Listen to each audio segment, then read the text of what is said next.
Olá, meus queridos alunos, sejam todos muito bem-vindos a mais uma aula.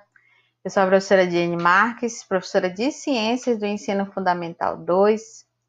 Sejam muito bem-vindos a mais uma aula de Ciências. Essa é a nossa segunda aula da semana. Como vocês já sabem, nós estamos estudando a unidade 3 com o título Sol, Terra e Lua. Então, eu peço que nesse momento você pegue seu livro didático, que você abra seu livro didático na página 22 e vamos estar dando continuidade, então, ao nosso conteúdo. Bom, na nossa aula de hoje, nós vamos iniciar falando, então, sobre as estações do ano. Então, o que vem a ser, professora, essas estações do ano? As estações do ano, elas são subdivisões do ano em que vai ocorrer o quê? Padrões climáticos nessas subdivisões.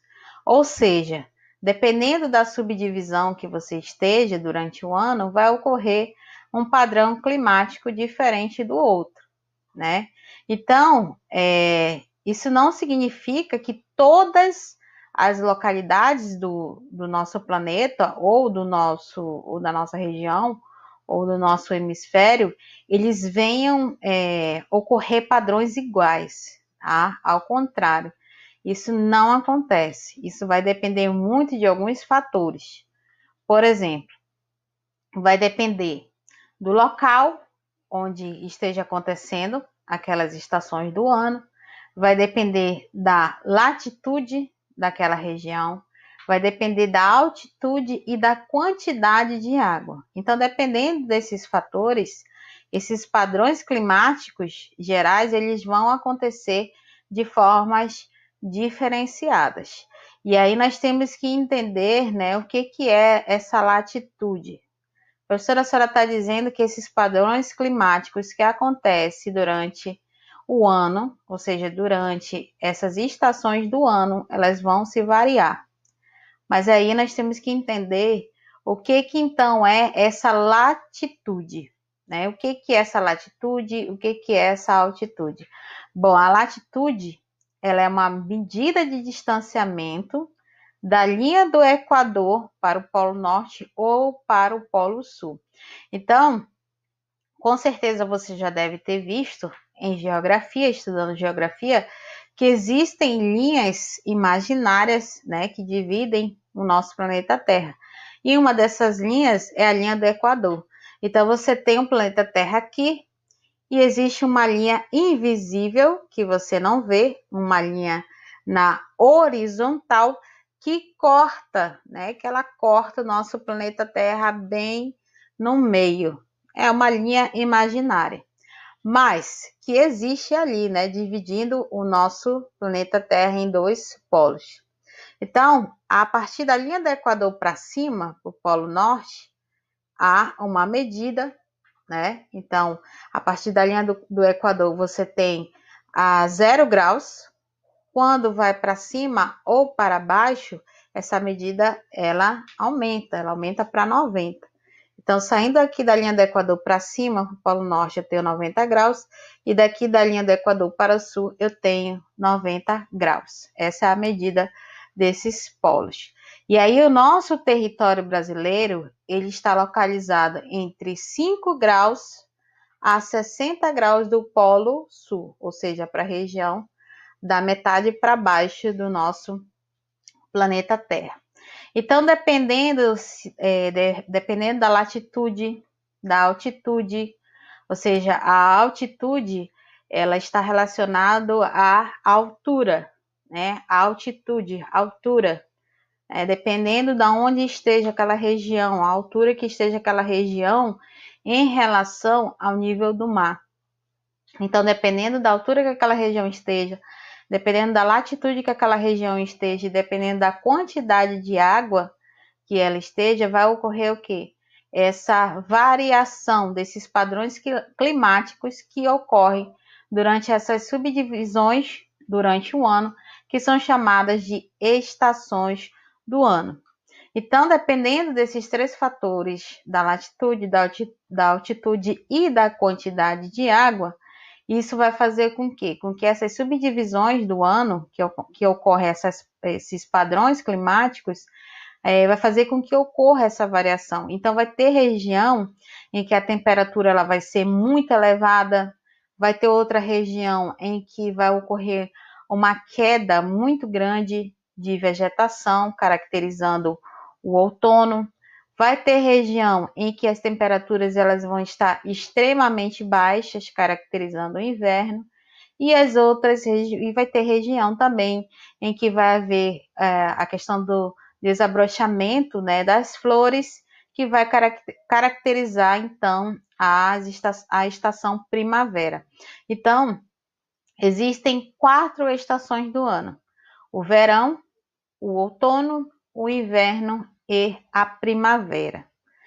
São características, são padrões, né, climáticos que não vai ocorrer sempre dessa forma, porque vai depender muito mesmo da questão da localização do local em relação à latitude, à altitude e à quantidade de água. Por exemplo, vamos pegar o exemplo da nossa região, a região amazônica. Como nós estamos muito próximos à linha do Equador, então aqui na nossa região a gente vai ver mais padrões climáticos mais de temperaturas elevadas, né, que poderia se caracterizar o verão, e de temperaturas um pouco mais baixas, que poderia se caracterizar o inverno. Então, na nossa região, a gente não vai ver a estação do ano primavera e outono. Por quê? Porque nós somos uma região em que nós estamos bem mais próximos à linha do Equador, por isso que nós não temos as definições das estações do ano bem definidas na nossa região, justamente por isso, por estarmos um pouco mais próximos da linha do Equador. Mas aquelas regiões que ficam mais para o sul do nosso país, né, do Brasil, nós vamos encontrar então essas estações do ano bem definidas, como nós vemos aqui na imagem. Aqui provavelmente, né, a primavera, nessa outra imagem o verão, nessa outra imagem aqui o outono, e aqui nessa outra imagem o inverno. Essa imagem aqui da direita provavelmente é em Curitiba, né? Então lá em Curitiba você tem as estações do ano bem definidas, né? Ou seja, lá você tem as 4 estações: o outono, o verão, o inverno e a primavera. Ou seja, por eles estarem em uma localização que está muito abaixo, muito mais distante da linha do Equador, as estações do ano, esses padrões climáticos, eles são bem definidos nessa região. E aí, 2 fatores que provocam, né, essa existência das estações do ano de diferentes formas no hemisfério norte e no hemisfério sul, é a questão do movimento de translação, né, ou seja, o movimento em que a Terra faz ao redor do Sol, e o fator da inclinação do eixo de rotação do planeta Terra, que vimos há pouco, né? Então, se não houvesse essa inclinação, olha a imagem aqui. Se não houvesse, então, essa inclinação da Terra, né, nesse ângulo de 23,5 graus, o que iria acontecer? Os 2 hemisférios do planeta, aqui o hemisfério norte, que você vê aqui, e o hemisfério sul, que você vê na imagem, eles dois receberiam a luz solar de forma simultânea, ou seja, eles seriam iluminados de maneira igual. E aí, já que não é dessa forma, nós já sabemos que a Terra, por ela ter essa inclinação, fazer esse movimento de precessão, ou seja, ser inclinada a 23,5 graus, nós sabemos que os raios solares, eles não chegam com essa mesma intensidade ao nosso planeta, ou seja, a intensidade de raios solares não chega de forma igual no nosso planeta Terra. Então, por ela ter essa questão da inclinação que você vê aqui na imagem, ou seja, se a gente fosse analisar a Terra por essa inclinação que ela está aqui, o que a gente pode concluir? Que o hemisfério norte ele está sendo mais iluminado que no hemisfério sul. E aí, mediante isso, a gente pode afirmar o quê? Que aqui no hemisfério norte, né? Provavelmente aqui no hemisfério norte, ou seja, a partir daqui da linha do Equador para cima, provavelmente é verão. E aí, automaticamente, os dias vão ser o quê? Os dias vão ser mais longos e as noites, elas são bem mais curtas. E as temperaturas, elas vão permanecer em alta média nessa região. Já se a gente pegar o referencial aqui, ó, o hemisfério sul, essa região da linha do Equador para baixo, a gente vai o quê? Vai ver que vai acontecer ao contrário, né? Aqui, a incidência dos raios solares vai ser muito menor, né? Provavelmente, se não estiver na estação do ano de verão, vai estar no inverno, provavelmente, ou poderá estar no outono e primavera, mas provavelmente aqui, se a gente pegar esse referencial do Polo Sul, onde eu tenho menos incidência de raios solares chegando, provavelmente vai acontecer ao contrário do que no hemisfério norte.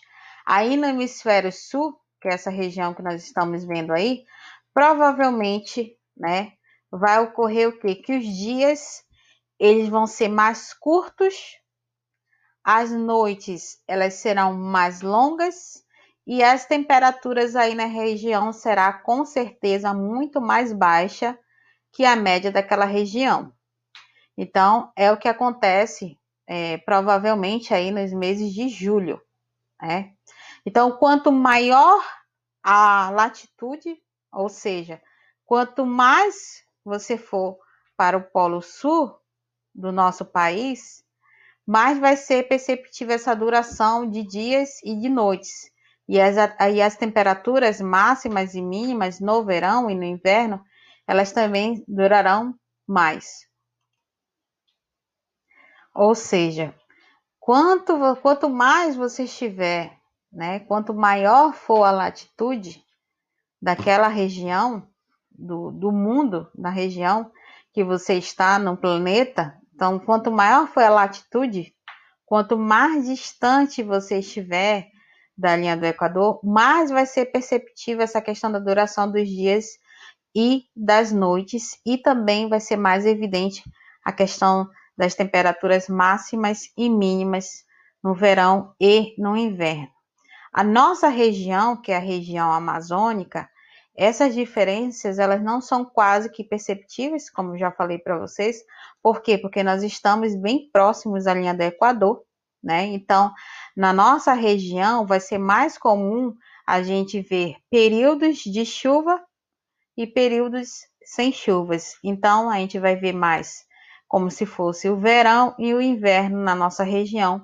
Por quê? Porque nós estamos bem próximos aqui, ó, à linha do Equador, que é essa linha imaginária que corta, né, na horizontal o nosso planeta Terra.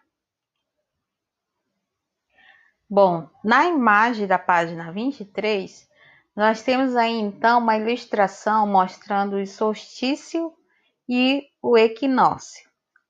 Esse solstício e o equinócio, eles são fenômenos astronômicos que marcam o início das estações do ano e estão relacionados à posição do Sol, à inclinação que a Terra está passando em determinado período do ano.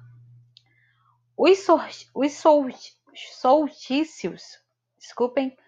solstícios e os equinócios, eles marcam o início das estações do ano e eles estão relacionados à questão da incidência dos raios solares em relação à inclinação do nosso planeta Terra. Então, em virtude do eixo de rotação da Terra e a sua posição em relação ao Sol, a incidência de luz sobre os hemisférios vai ser diferente. E esses fenômenos astronômicos, né, eles representam o movimento aparente do Sol em ambos os hemisférios, hemisfério norte e o hemisfério sul. E aí a gente tem que entender qual a diferença, né, do solstício para o equinócio. Então, os solstícios, eles representam um posicionamento do Sol em seu limite máximo. Isto é, o Sol ele estará em seu auge no Polo Norte ou ao Polo Sul. Então, essa maior inclinação do Sol em relação à linha do Equador tem como consequência uma maior iluminação dos hemisférios, do hemisfério norte e o hemisfério sul. E esse fenômeno, chamado de solstício, ele acontece durante dois momentos do ano, que é durante a data de 20 a 21 de junho, que marca o quê? O início do inverno, ou seja, lá no hemisfério sul a gente vai estar passando pelo inverno, e no hemisfério norte a gente vai estar na estação verão. Por quê? Porque os raios eles estão chegando com mais incidência. Então, nesse momento, o hemisfério norte ele vai estar recebendo mais raios solares do que o hemisfério sul. Outro período também de solstício é entre a data do dia 22 a 23 de dezembro, né? Ou seja, no hemisfério sul, que é esse hemisfério aqui abaixo, a gente vai estar iniciando então o verão, e no hemisfério norte a gente vai estar no momento do inverno, né? Ou seja, ao contrário. Então, nesse momento aqui do solstício de 22 a 23 de dezembro, no hemisfério sul, a gente vai ter uma maior iluminação de raios solares, ou seja, os raios solares vão estar chegando com maior intensidade, e já no Polo Norte com menos intensidade. E aí, quando a incidência solar ela é maior em um dos hemisférios, ocorre o solstício de verão, né, quando a incidência é maior, e quando a incidência dos raios solares é menor, ocorre então o solstício de inverno. O solstício de verão ele é caracterizado por dias mais longos do que as noites, ou seja, no solstício de verão você vai ter o quê? Dias mais longos do que noites, né? Então, durante o dia ele vai parecer mais longos e as noites mais curtas. Já nos solstícios de inverno, as noites é que vão ser mais longas do que os dias. Já o equinócio, ele representa o posicionamento médio do Sol em relação à Terra, ou seja, nenhum dos hemisférios vai estar inclinado em relação ao Sol, estando assim incidindo os raios solares com mais intensidade, ou seja, os raios solares eles vão estar chegando à Terra de forma mais intensa, ou seja, de forma mais direta sobre a linha do Equador, ou seja, os dois hemisférios vão estar sendo iluminados de maneira igual. Esse fenômeno ele ocorre duas vezes no ano, o fenômeno do equinócio, que é entre os dias 20 a 21 de março, que caracteriza o quê? O início do outono no hemisfério sul e o início da primavera no hemisfério norte, e nesse momento os raios vão estar sendo iluminados o planeta Terra vai estar sendo iluminado de forma igual, e também no período do dia 22 a 23 de dezembro, em que nesse período do dia 22 a 23 de setembro, vai estar iniciando no hemisfério sul, aqui na parte de baixo, a primavera, e no hemisfério norte vai estar iniciando o outono. E aí também a Terra vai estar recebendo raios solares de maneira igual.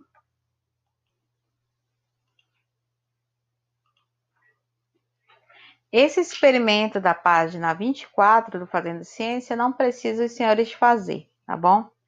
Mas essa atividade Organiza as Ideias da página 24, eu gostaria que vocês fizessem e mandassem para mim. O que vocês irão fazer? Vocês irão fazer um mapa conceitual, né, relacionado ao que nós já aprendemos, que é colocando esses pontos aqui. Nesse mapa conceitual, você vai apresentar os seguintes conceitos. Você vai montar um mapa conceitual com esses seguintes conceitos aqui.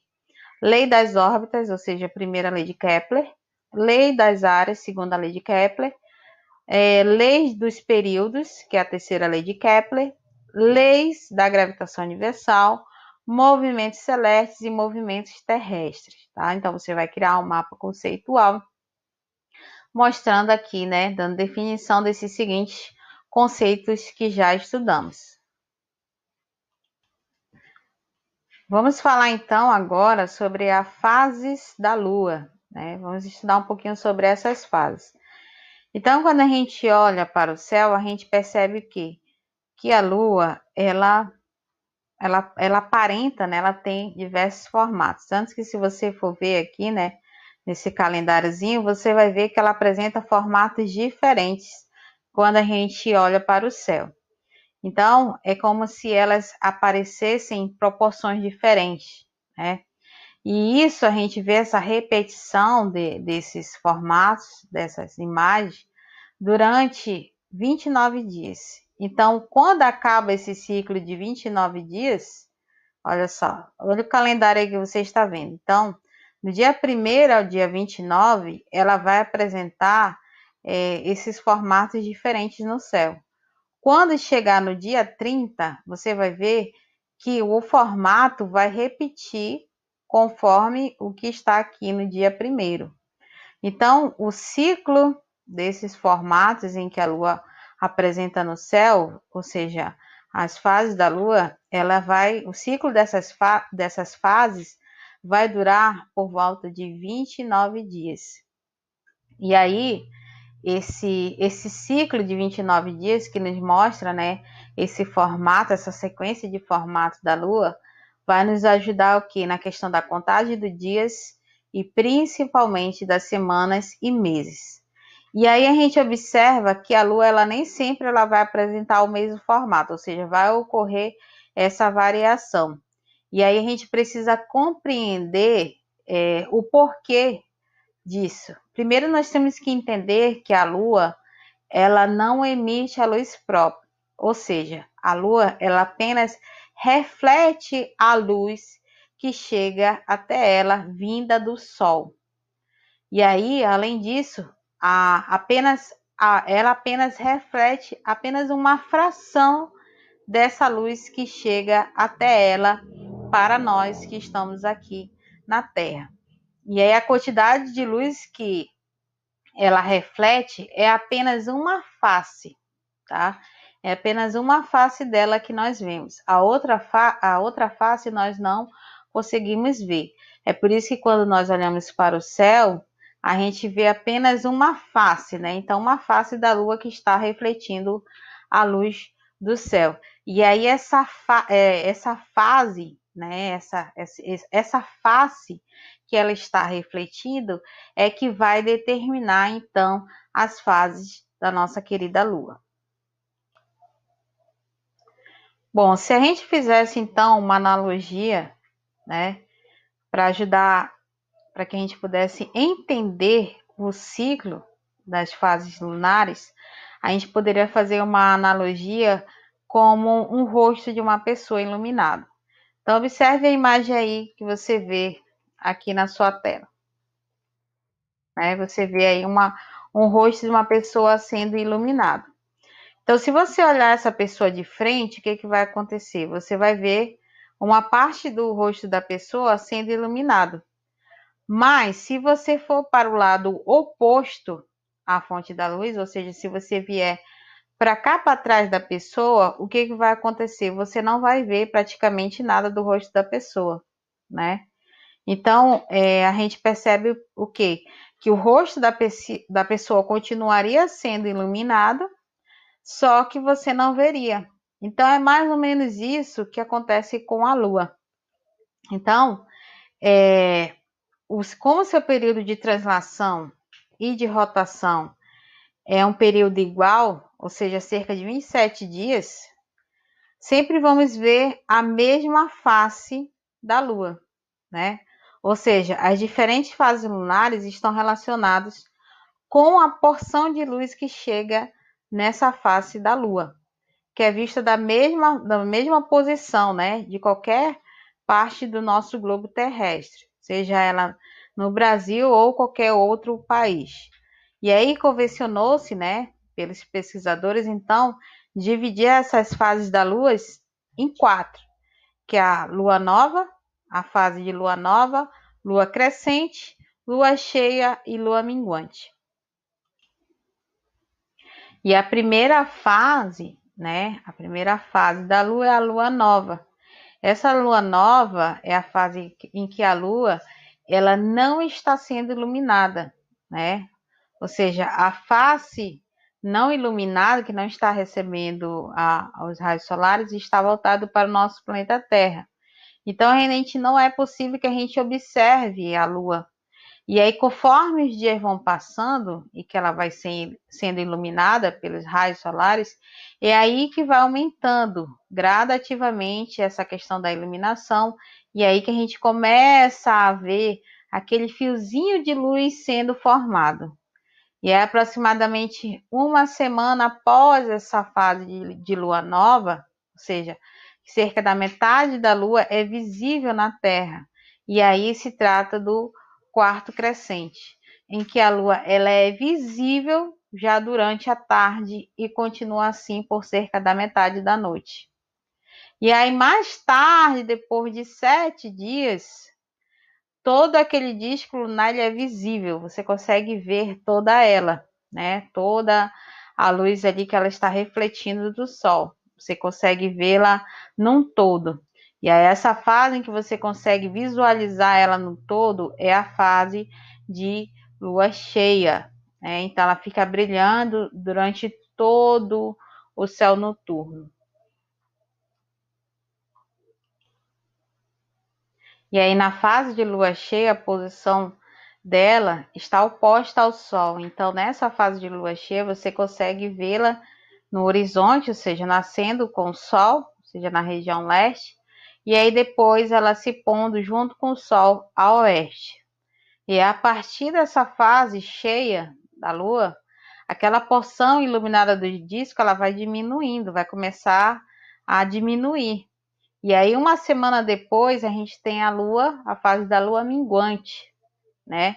Assim como ocorre no quarto crescente, apenas metade da Lua será iluminada, mas agora em seu período decrescente, né, de luminosidade, ou seja, ela vai perdendo a luminosidade dela, que vai diminuindo até ela retornar de novo à fase nova.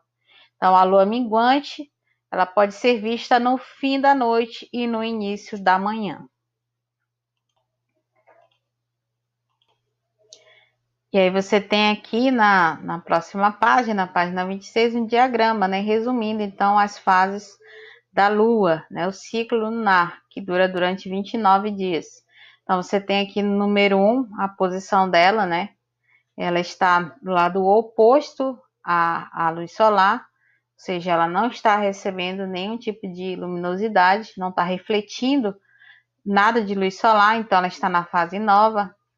E aí, depois dessa fase nova, ela começa a mostrar, né, um traço de luminosidade, a refletir a luz, ela começa a refletir, e aí vai aumentando a questão da luminosidade dela, até chegar aqui no número 5, que é a fase de lua cheia, desculpem, lua cheia, e aí uma vez que ela chega na fase de lua cheia, ela vai perdendo aquela luminosidade, ela vai deixando de refletir a luz solar por causa da mudança da sua posição em relação à órbita da Terra e do Sol, e aí automaticamente ela vai perdendo essa luminosidade, e aí ela vai passando pela fase minguante, e aí ao final aqui no número 9 ela chega de novo à fase de lua nova, né, que é a fase que a gente não consegue vê-la porque ela não está refletindo os raios solares. Então ela fica, né, oposta à luz solar, e aí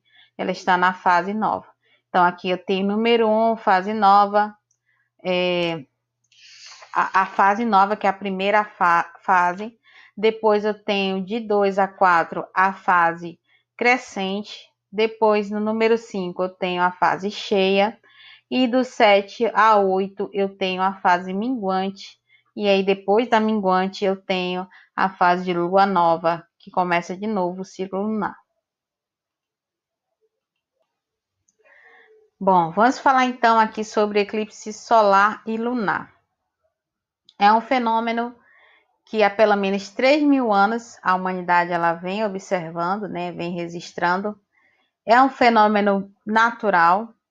Essa palavra eclipsar é um verbo que significa interceptar, ou seja, ofuscar ou tirar de vista.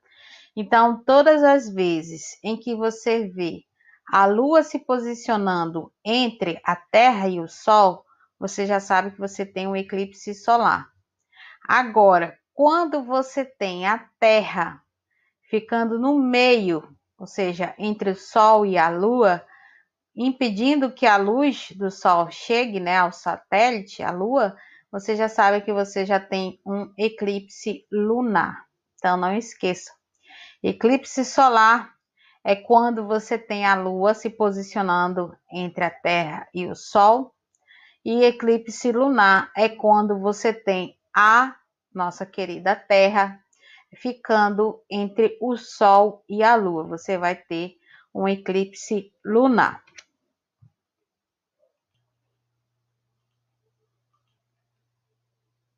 E aqui na página 28 você tem a representação, né, dos dois fenômenos.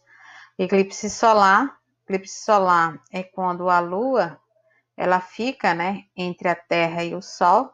Que você tem o Sol, você tem a Lua, ou você tem a Terra e a Lua está entre a Terra e o Sol. E você tem aqui o eclipse lunar, que é quando você tem a Terra, né, entre a Lua e o Sol. Então, você tem o Sol aqui e a Lua aqui, e a nossa querida Terra fica entre eles dois. Então, quando a Terra está entre a Lua e o Sol, eu tenho eclipse lunar. Quando é a Lua que está entre a Terra e o Sol, eu tenho eclipse solar.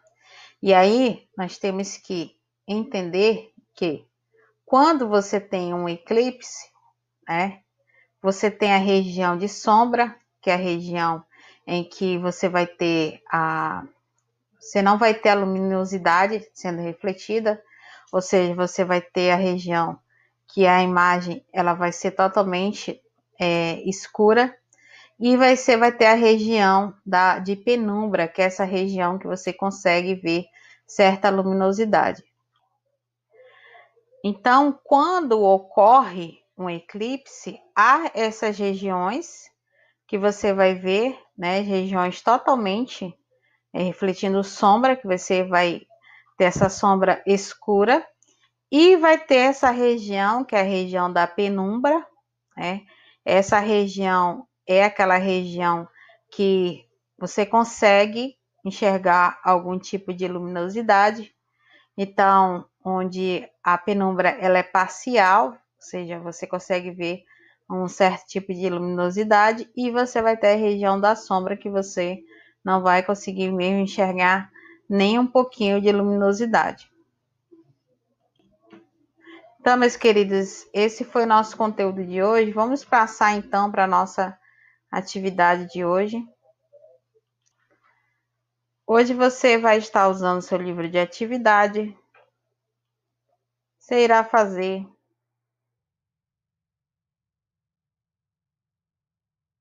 a